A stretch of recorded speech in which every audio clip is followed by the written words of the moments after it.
It is time for our deep dive theory guide on A Court of Splintered Harmony and A Court of Forgotten Memory, ACOTAR 6 and 7. We have the release book names and the book blurbs for both of these books.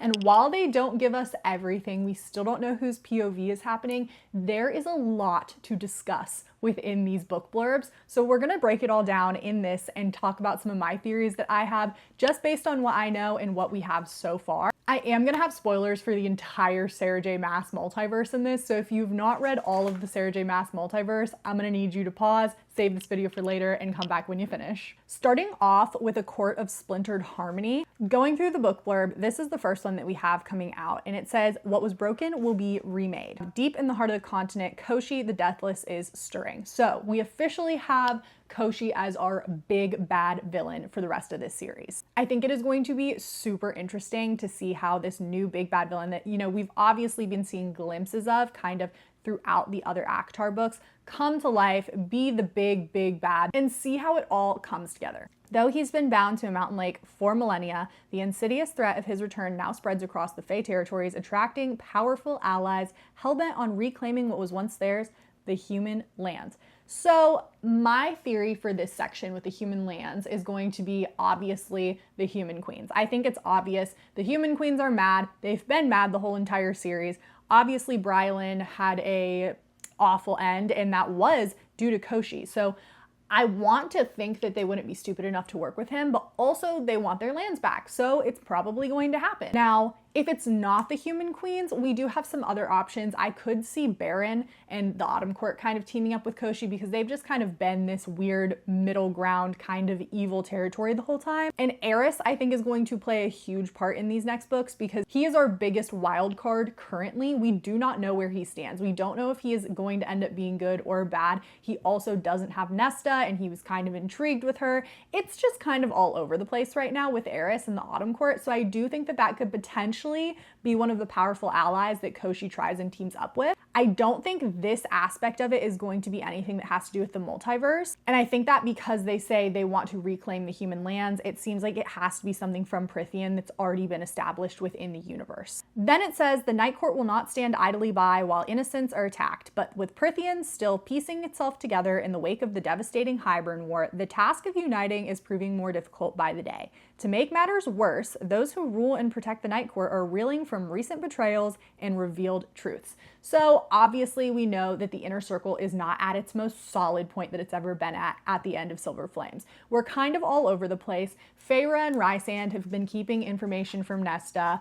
Asriel being secretive with his Shadow Singer duties. Rysand also kept stuff from Feyre with her pregnancy. There's just a lot of stuff that's kind of been stirring within the Inner Circle, and I think all of us have been waiting for this bomb to drop with the Inner Circle waking up in some shape, way, or form. I think that is going to happen rather early on within the 6th book, and then it is going to continue on. Then it says, "The rifts dividing them seem insurmountable, but to defeat Koschei's creeping shadow, they must find a way back to each other and resurrect their former alliance. To survive, they must find a way to repair the splintered harmony all around them." Now, I think the former alliances is something that could be really in-depth, filled with theories, or it could be nothing at all. It could simply be making the Inner Circle harmonious again, but it could also be alliances that have kind of been broken across the courts in Prythian. Are we going to get a Tamlin redemption arc? I do think that it is possible, especially because Tamlin is right there beside the wall with the human court. I think that there is a high possibility that they have to team back up with the Spring Court, and we kind of have to continue to mend what's been broken there. But I do think at some way, shape, or form, this is mainly going to revolve around the Inner Circle. Again, this is also something that could be going on with Eris. Like, what do we know about him? Where are we going with him? Wild card. But I think ultimately the biggest thing with Splintered Harmony is going to be that the Inner Circle is not going to be a cohesive unit at all, which I think is going to be really fun to read and witness. I think we are going to be getting lots of different POVs, and I think that's why we kind of haven't had the POVs announced, because I think we're going to be entering into kind of her Throne of Glass era and how she was just multi-POV switching constantly within that third point of view. I think that those were done really well in Throne of Glass, and I think that she has a good enough base with the Feyre point of view, and then switching the POV to third person with Silver Flames to kind of build that again in this new arc of the series. But let's hop into A Court of Forgotten Memory. What was lost will be reclaimed. Prithian might never be the same again. Traditional alliances are crumbling and no amount of diplomacy seems sufficient to repair them. So we can go ahead and assume that nothing is resolved at the end of Splintered Harmony. The inner circle is definitely still not okay when we start in Forgotten Memory, just based on that first opening line of this blurb. But then we get into, with the continued threat of Koschei the Deathless on the horizon, a united front is crucial and farther out of reach than it has ever been. Bonds will be tested, power will shift, and old enemies will emerge from nightmares of the past. That section we really need to break down. So starting off with bonds will be tested. There are so many bonds that have been made within this series, but I think the main ones that obviously you think about are going to be the mating bonds. So we have Feyre and Rysand's mating bond, Nesta and Cassian's bond, and then Lucien and Elaine's bond. I think that it's very obvious that we're going to get some sort of testing of Lucien and Elaine's bond. Obviously, the natural way for the story to go is going to be Lucien and Elaine to be a big focus of this series. But within these blurbs, we really don't have any clarity on who the romantic intrigue is going to be between within the new books. Obviously, it will be there. We don't have to worry about this. This is a romantic fantasy series. There is going to be romance in it. We just really have no clue who it's going to be. I still do think that we're going to get some stuff with Elaine, but who knows? We're going to have to wait and find out. And I know that Sarah herself did confirm that Cassian and Nesta are in fact mates. However, with the bonds will be tested line, I just don't think that any bond is out of the question. Feyre and Rysand's included. Again, there's been a lot of stuff that's happened within these past couple of books that have sown discourse between all the characters. So I do think that it is possible that we could have some testing of Nesta and Cassian's bond, especially with his lack of I love you, and that will be interesting to see. Then we get to the next sentence, powers will shift. I do think that in some way, shape, or form, Rysand is going to be tested as being the ruler of the Night Court. I think that this probably is going to have something to do with the Valkyrie. The titles of the book do say the Valkyrie cycle, movement 1 and movement 2. So we know that the Valkyrie and this kind of new wave of them is going to be super important to that. That means we're definitely going to get more with Emery, Nesta, and Gwyn within these books. And I think that there could be some sort of power shift or power challenging with Rysand in regards to the Valkyrie. And then my favorite line of the entire 2 blurbs that we have gotten, old enemies will emerge from nightmares of the past. I do not think that this necessarily means Prithian enemies. I do think this could be a multiverse point. This could be a stretch. However, the cover of book 7 is a spider. Within Throne of Glass, Tower of Dawn book is where we get the Stygian spiders. They're very much so kind of bad within that book, and I think it would be super cool if we got the Stygian spider to show up. In Crescent City, we got the Midgard worm, so I don't think that is necessarily out of the question that the Stygian spiders could show back up. However, the Striga, the weaver, she also kind of represented a spider with how she was doing her weaving. There is a spindle thread on the cover as well. Could this mean that we are like bringing back Striga and trying to resurrect her? I don't think that would make sense with how she was killed within the Hybern War. However, Striga was the sister of Koschei, and she might have information on where his soul could be held. I do think that the Bone Carver is obviously going to be super involved in this, since it's his brother too. They're going to be trying to figure out how to find his soul, how to kill him, and that is another reason why I think that the spider is super important and could potentially mean a Throne of Glass crossover.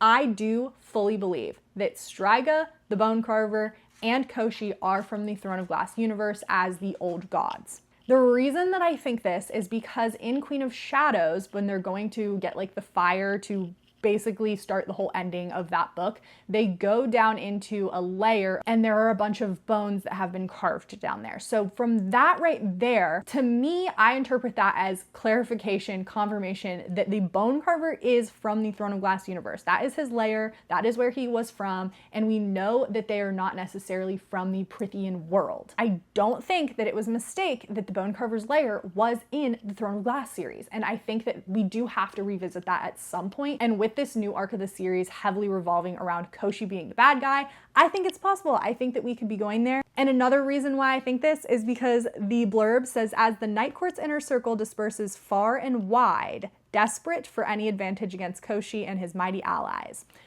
Far and wide. That does not necessarily mean within Prithian. That could mean within the multiverse. Maybe they go back to Crescent City and ask for Bryce's help since they helped her. Like, there's so many different ways that this could go, especially with the far and wide quote. I think it's also cool because with the different allies that have been kind of teased in both of these book blurbs, I do think that we're going to see a very ununited Prithian. I think there are going to be certain courts that are working with Koschei. I'm going to go ahead and guess the Autumn Court, and I think that we're also going to have certain courts that are going to be working with the Night Court, trying to protect the human lands. So it'll be interesting to see how that's split up, since how the courts are laid out. It's going to be hard to travel within Prithian unless you're, of course, winnowing places. And then, of course, we're going to have to see what Moore has to say, because she's been in the human lands. Also, Lucian and Vasa, where are they at? There are so many unknowns with where everybody is and information that we have yet to get from their journeys and them coming back into the story. And then the last line of this blurb is, but hope can be spun from the darkest of shadows, and the Night Court has its own part to play in the looming crescendo. So obviously, hope spun from the darkest of shadows. I'm gonna go ahead and say that's a plug for our shadow singer, Azriel. I do think that he's gonna still be a main part of these books. I know a lot of people think with these blurbs, there's no way, and it's gonna go a lot different way than we thought.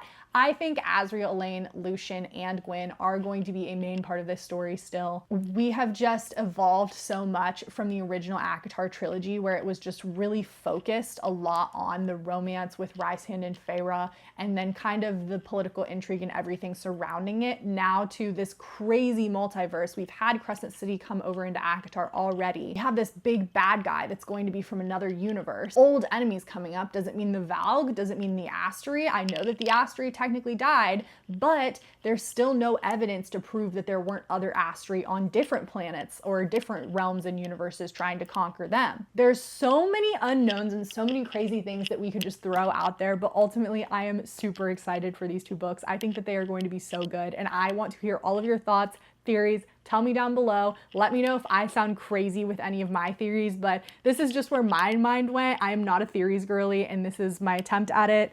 And apparently Zeke wants to say hi, and thank you guys so much for watching.